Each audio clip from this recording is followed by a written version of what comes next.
नमस्कार प्यारे बच्चों, मैं साइकोलॉजी बाय आर.के. सर के यूट्यूब चैनल पर स्वागत करता हूं।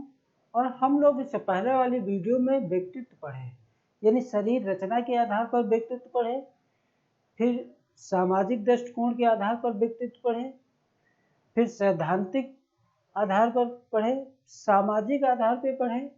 अब हम लोग जो व्यक्तित्व पढ़ेंगे वो व्यक्तित्व पढ़ेंगे किस आधार पर? गुणों के आधार पर। गुणों के आधार पर हम व्यक्तित्व पढ़ेंगे, जिसे मनोविज्ञान की भाषा में शील गुण के नाम से जाना जाता है। अब ये शील गुण के जनक यदि पूछा जाए कौन है? शील गुण के जनक,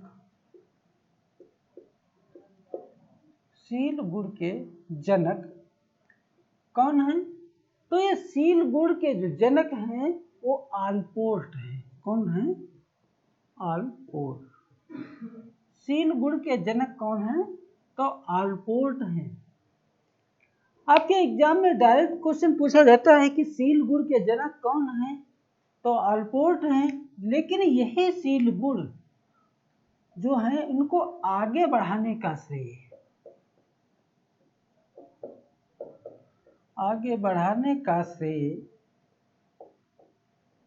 आर.बी.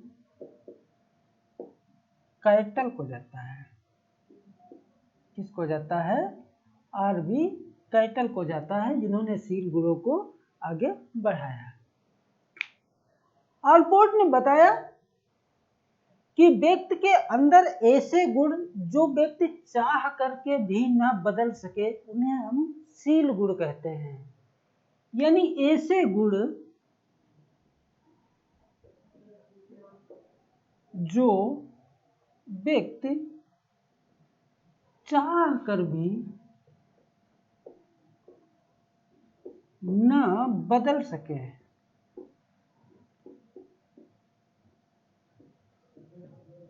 उसे हम शील गुण कहते हैं।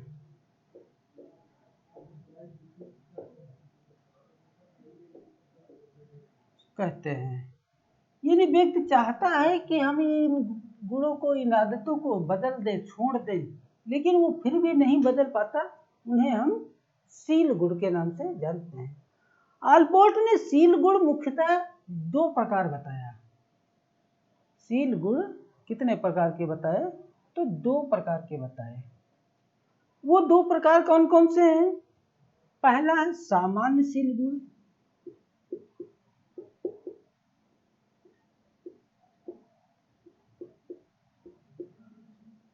पहला है सामान्य शील गुण और दूसरा है व्यक्तिगत शील गुण।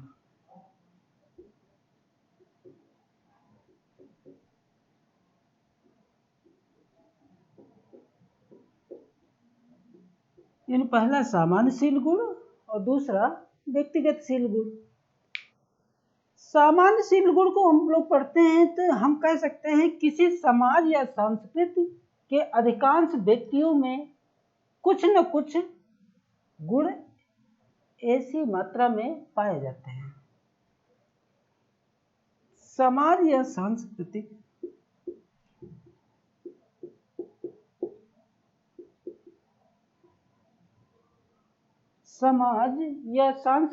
के अधिकांश व्यक्तियों में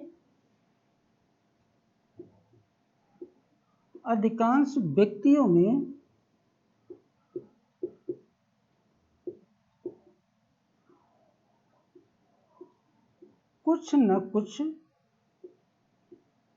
मात्रा में पाए जाते हैं। उन्हें हम सामान्य शील गुण के नाम से जानते हैं। लेकिन ये जो व्यक्तिगत शील गुण है, हम कह सकते हैं कि ऐसे शील गुण जो बहुत कम व्यक्तियों में पाए जाते हैं, उन्हें हम व्यक्तिगत शील गुण कहते हैं। यानी ऐसे गुण जो बहुत कम व्यक्तियों में पाए जाते हैं, कम व्यक्तियों में पाए जाते हैं, उन्हें हम व्यक्तिगत शील गुण कहते हैं। लेकिन आलपोर्ट ने व्यक्तिगत शील गुण को समझने के लिए इनको भी जो है 3 भागों में बांटा, यानी 3 प्रवृत्तियां बताई। और वो 3 प्रवृत्तियां कौन कौन सी हैं हम लोग पढ़ते हैं। 3 प्रवृत्तियां।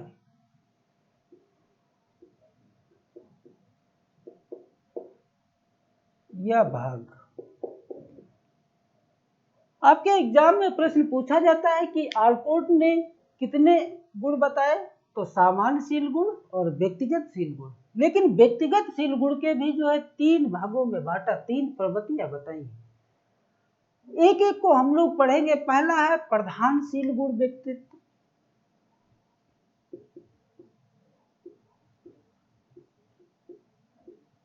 प्रधानशील गुण व्यक्तित्व। दूसरा है केंद्रीय शील गुण व्यक्तित्व।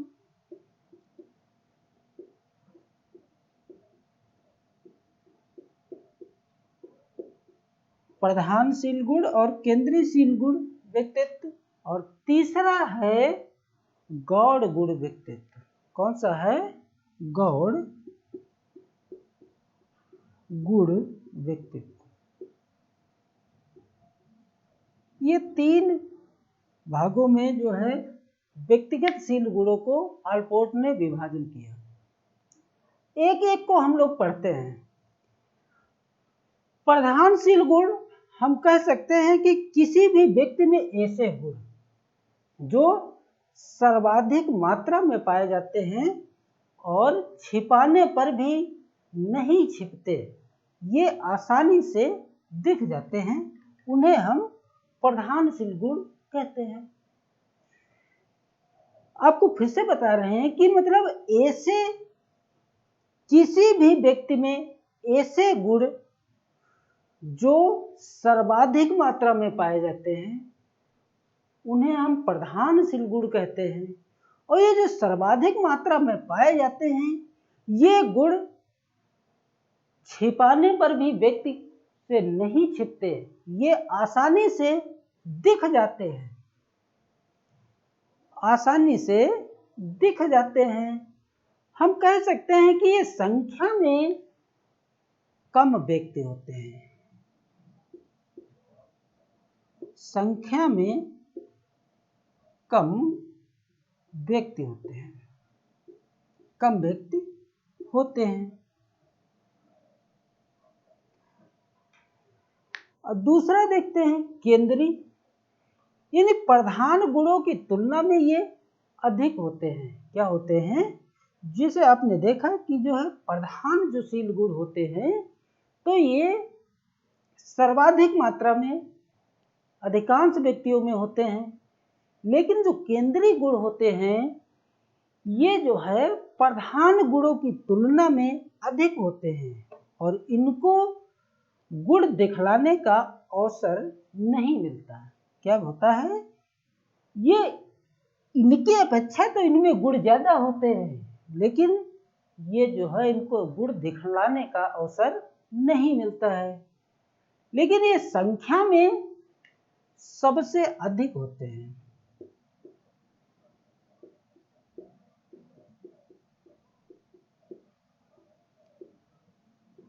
संख्या में सबसे अधिक होते हैं। अगला ये है गौड़ गुण व्यक्तित्व।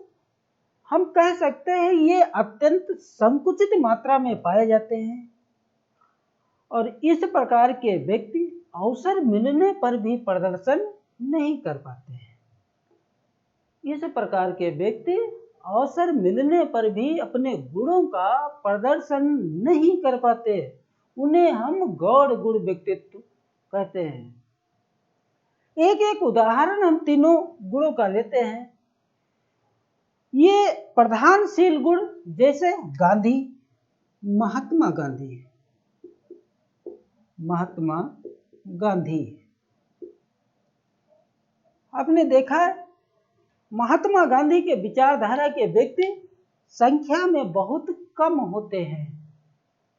लेकिन केंद्रीय गुण वालों का उदाहरण एक देते हैं तो जैसे सत्य और अहिंसा।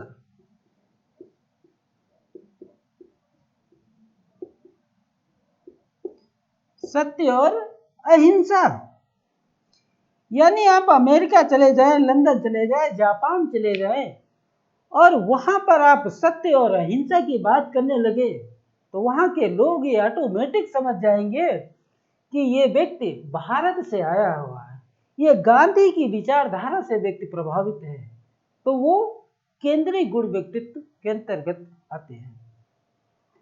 लेकिन आपको आगे अभी यहाँ बताया था कि ये जो शील गुण के जनक जो हैं वो आलपोर्ट को माना जाता है, लेकिन इसको आगे बढ़ाने का श्रेय आरबी कैटल को जाता है। किसको जाता है? आरबी कैटल को जाता है। तो आरबी कैटल ने भी शील गुणों को बताया। तो आरबी कैटल ने जो शील गुणों को बताया उसको हम लोग जो है देखते हैं। आरबी कैटल, ये विभाजन हम लोग जो है आलपोर्ट का पढ़ रहे थे, अब हम लोग देखेंगे आरबी कैटल का। आरबी कैटल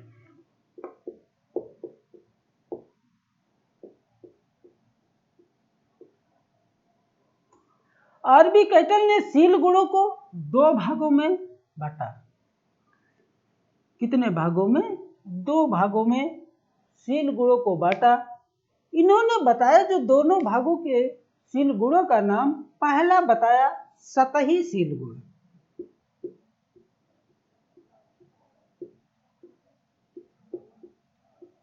सतही शील गुण। और दूसरा बताया स्त्रोतशील गुण। स्त्रोतशील गुण।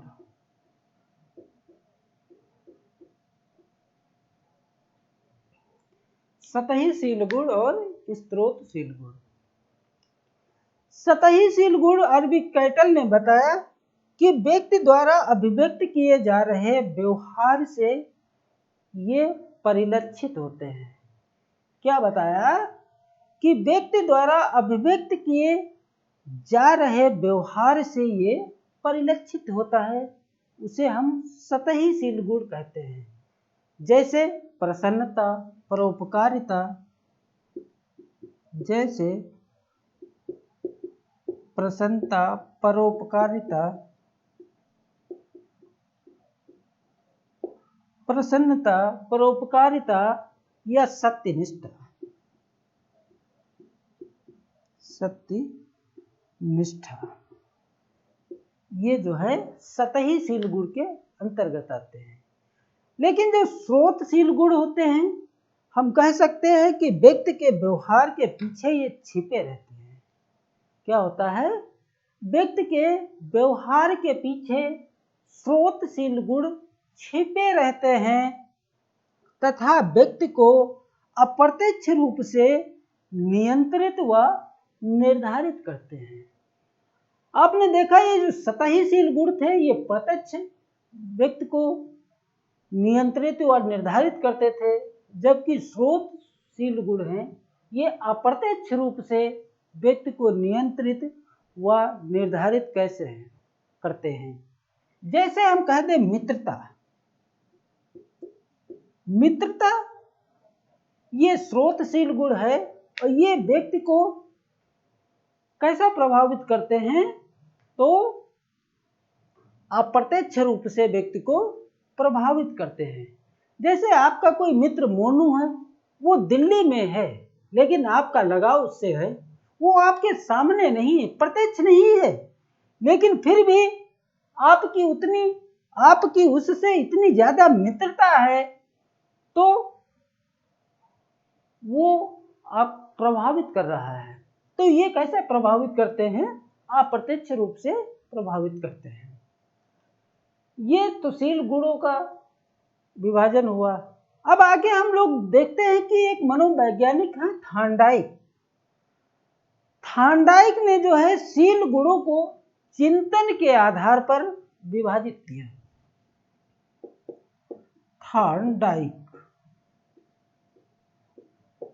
चिंतन के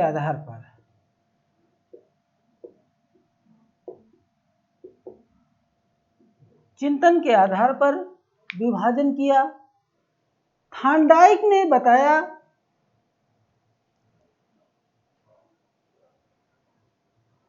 चिंतन के आधार पर जो विभाजन किया वो कितने भागों में किया, तो 3 भागों में थार्नडाइक ने चिंतन के आधार पर विभाजन किया। पहला इन्होंने बताया कि स्थूल विचारक, क्या बताया, स्थूल विचारक। स्थूल विचारक हम इसे जो है अमूर्त भी कह सकते हैं। क्या कह सकते हैं, अमूर्त, यानी स्थूल बहुत छोटा सा, स्थूल का मतलब बहुत बड़ा सा और सूक्ष्म का मतलब छोटा सा। यानी जैसे ताजमहल है और उसकी जो है डिजाइन, कला, नक्काशी उसके बारे में बता दे, तो ये कैसा चिंतन हुआ, अमूर्त चिंतन हुआ।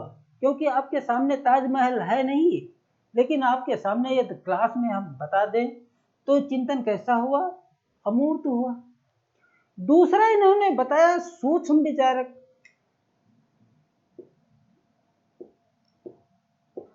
सूक्ष्म विचारक और जिसे हम वैज्ञानिक भी कह सकते हैं। क्या कह सकते हैं, वैज्ञानिक।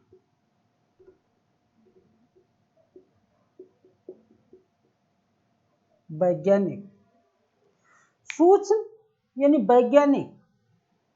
और तीसरा विभाजन इन्होंने बताया प्रत्यक्ष विचारक। क्या बताया, प्रत्यक्ष।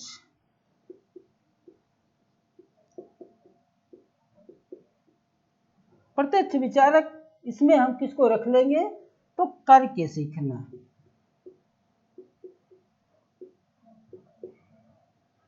करके सीखना यानी बालक चिंतन के आधार पर जो है थार्नडाइक ने विभाजन किया। अब हम लोगों ने जो है सूक्ष्म गुणों को व्यक्तित्व के आधार पर पढ़े। अब सभी का एक बार जो है हम डिस्कस कर लेते हैं, यानी पूरा के गुणों का जो है एक बार में समायोजन कर लेते हैं।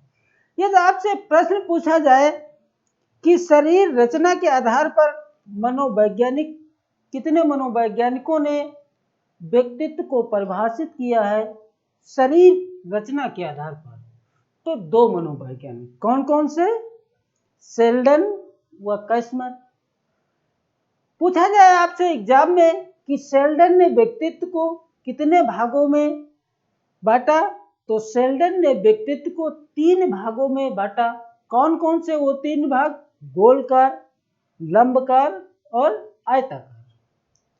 लेकिन ये कैस्मर का पूछा जाए कि इन्होंने व्यक्तित्व को कितने भागों में बांटा, तो कैस्मर ने व्यक्तित्व को 4 भागों में बांटा, गोलकाय, लंबकाय, सुडोलकाय और मिश्रितकाय। इस प्रकार शरीर रचना के आधार पे हुआ। आगे हम लोग देखते हैं कि ये सामाजिक दृष्टिकोण के आधार पर पूछा जाए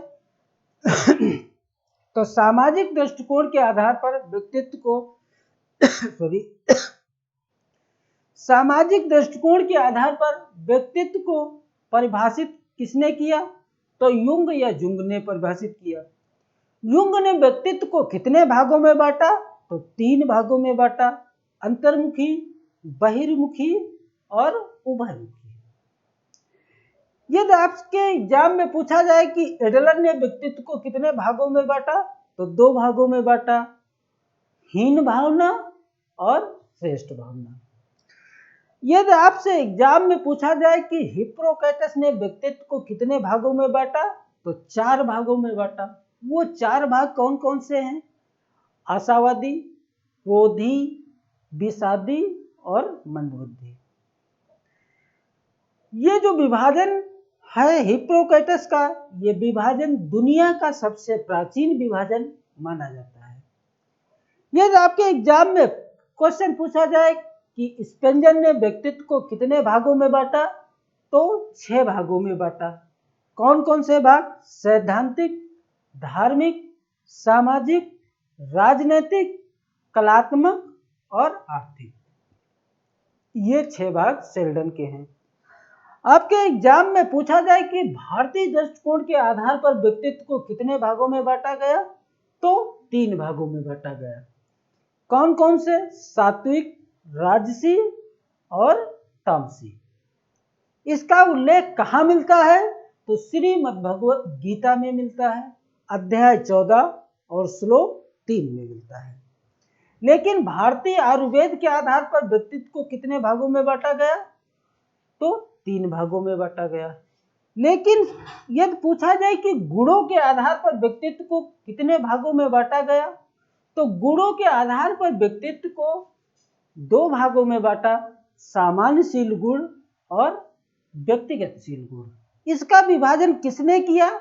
तो इसका विभाजन आलपोर्ट ने किया, क्योंकि शील गुणों के आधार पर जो विभाजन हुआ वो आलपोर्ट ने किया, इसलिए शील गुण के जनक आलपोर्ट को माना जाता है। लेकिन इसको आगे बढ़ाने का श्रेय किसे जाता है? तो आरबी कैटल को जाता है। आपके एग्जाम में प्रश्न पूछा जाए कि थार्नडाइक ने व्यक्तित्व को किस आधार पर विभाजन किया, तो थार्नडाइक ने व्यक्तित्व को चिंतन के आधार पर विभाजन किया, और थार्नडाइक ने व्यक्तित्व को 3 भागों में बांटा, स्थूल विचारक, सूक्ष्म विचारक और पृथक विचारक। इस प्रकार से आपके एग्जाम में ये व्यक्तित्व से संबंधित चैप्टर आपका होता है खत्म। अब जब हम लोग नेक्स्ट चैप्टर पढ़ेंगे तो हम लोग जो है संप्रेषण पढ़ेंगे। क्या पढ़ेंगे? संप्रेषण पढ़ेंगे। संप्रेषण कितने प्रकार का होता है, किस मनोवैज्ञानिक ने संप्रेषण के बारे में बताया। आई होप मेरा वीडियो आपको पसंद आए तो इसे लाइक, शेयर, सब्सक्राइब अवश्य करें। Thank you.